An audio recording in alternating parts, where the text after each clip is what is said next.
By the way, if there are members of the press here, and actually anybody else, I'd have just a little handout here that I put together. So I'm going to pass these around, and I don't think I brought enough for everybody. I am thrilled to see such a good turnout today. But here, take one of those. Come on a little closer. Take a step in. Come a little bit closer. I want to welcome everybody here, and I want to thank you all very, very, very much for being here today. Before I even get into the comments that I want to make today, I just want to say that it has been an absolute pleasure and a privilege and an honor over the last 8 years to serve as a member of City Council representing Ward 1, but more importantly, I think representing the entire city. And I have really enjoyed the work. It's not always fun. It's not always easy. There are certainly times when difficult decisions need to be made, but it is at every moment a rewarding experience. And I very much appreciate the fact that I've had the chance to do that for the last 8 years. And I want to thank you all for being here so that I can formally let you know that as of 11:20, so that was what, about an hour and 20 minutes ago, when I went over to the Lynchburg Board of Elections site over at the DMV and turned in all of my paperwork and many, many, many petitions, that I am now officially a candidate for the Ward 1 seat on City Council.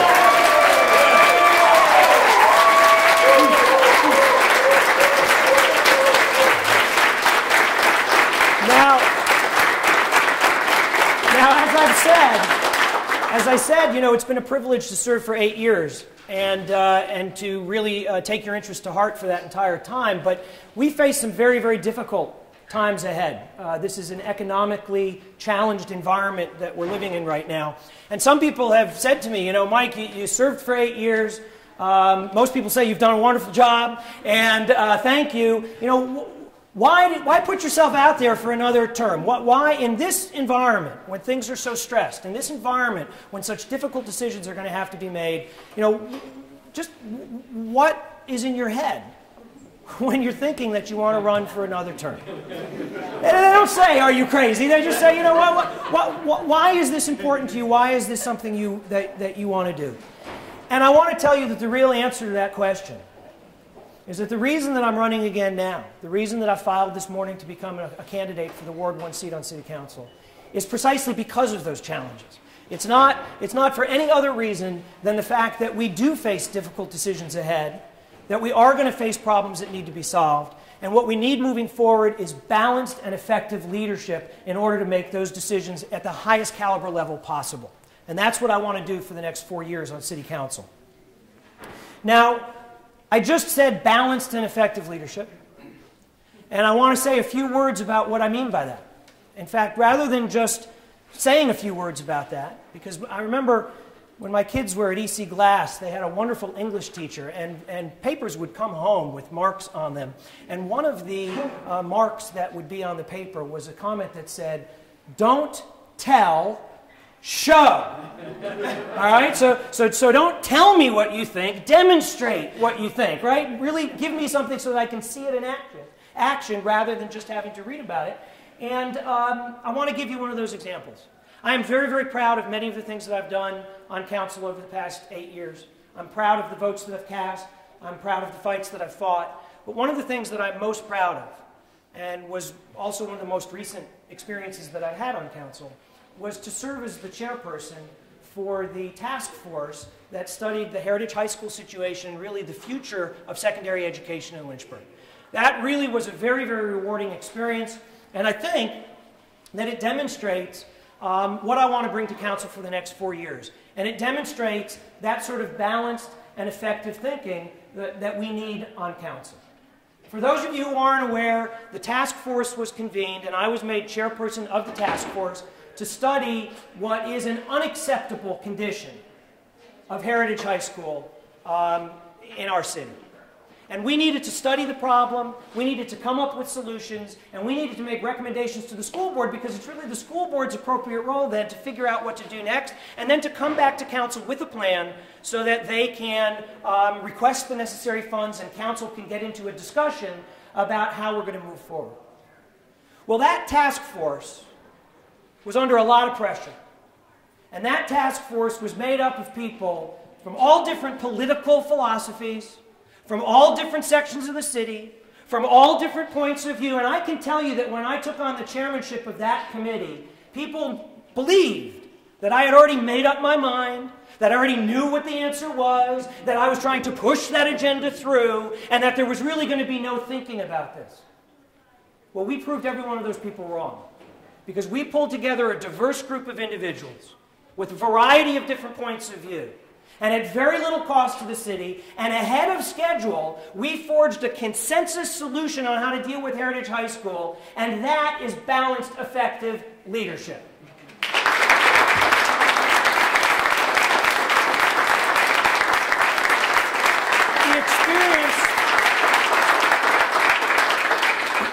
The experience on that task force, I think, demonstrates two core values that I hold. One is a true, honest, sincere belief that we can come together across political divides in order to advance common interests. And we did that on the task force.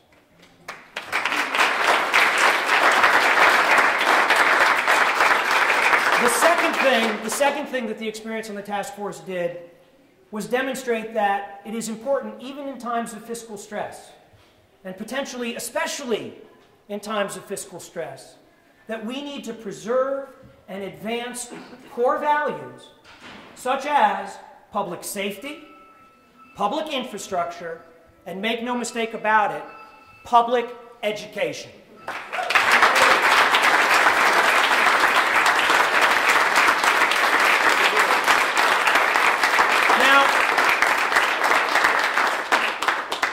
I'm concerned about balance. I'm concerned about thoughtfulness. And on that theme, or on that note, I want to draw your attention to the News in Advance from February 23rd, just last week. It's the article where Jeff Helgeson is nominated to run as the Ward 3 candidate for City Council. If you read that article, it's not my words. Read the article. And this is what you're going to see. There's a small group of people in this community, a small group of individuals, who have a clearly stated goal. That goal is to increase the influence of a staunchly conservative agenda because school spending, their words, is runaway spending. And if you read that article, you'll also see that in order to achieve that goal, there's a clearly stated method. A clearly stated approach. The method that they want to use to secure an unbending and unbalanced adherence to that philosophy is to get rid of Mike Gillette. That's not me saying that. That's a quote from the story. Now, I believe that I have proven that I have a track record of working in a balanced way and listening to everyone's views, including the views with which I disagree. I have cut tax rates while on council and eliminated fees. But I have also championed legitimate expenditures and protected our public school system.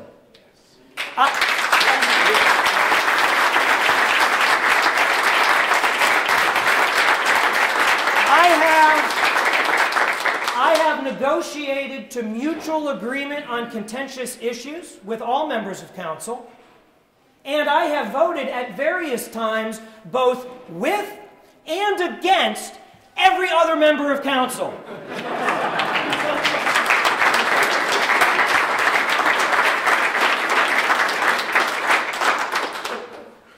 But the opposition doesn't want balance.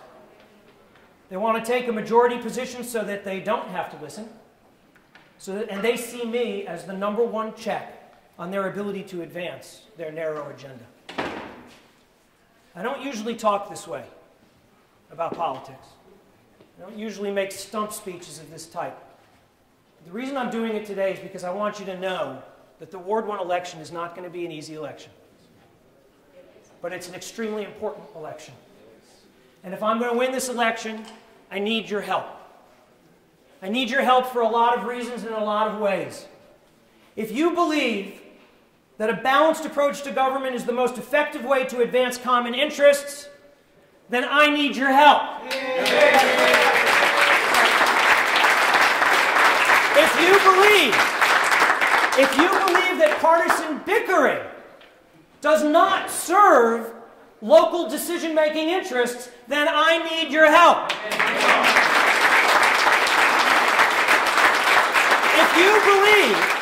If you believe that high-quality public education is worth saving in this community, I need your help.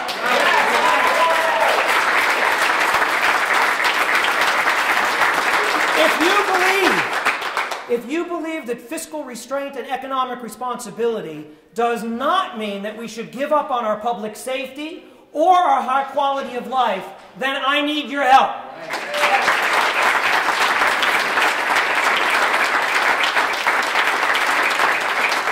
If you believe that Lynchburg is the kind of community about which we can be proud, and if you want 20 years from now for Lynchburg to be the kind of community that our children will be proud of, then I need your help.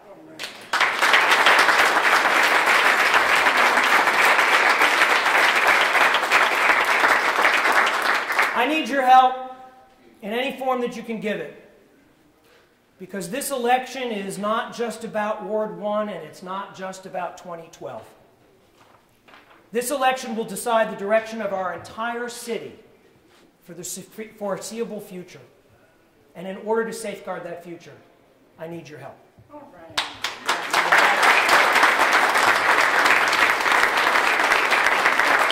I want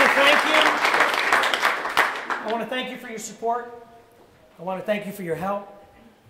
I especially want to thank you for sharing with me over these last 8 years and as we move forward your vision of what Lynchburg is and what the best of Lynchburg can be. And I promise you that I'm going to work as hard as I absolutely can so that on the evening of May 1st, we will be able to gather together and we will be able to have a victory party that is not just a victory party for me, but is a victory party for all of the city of Lynchburg. Thank you.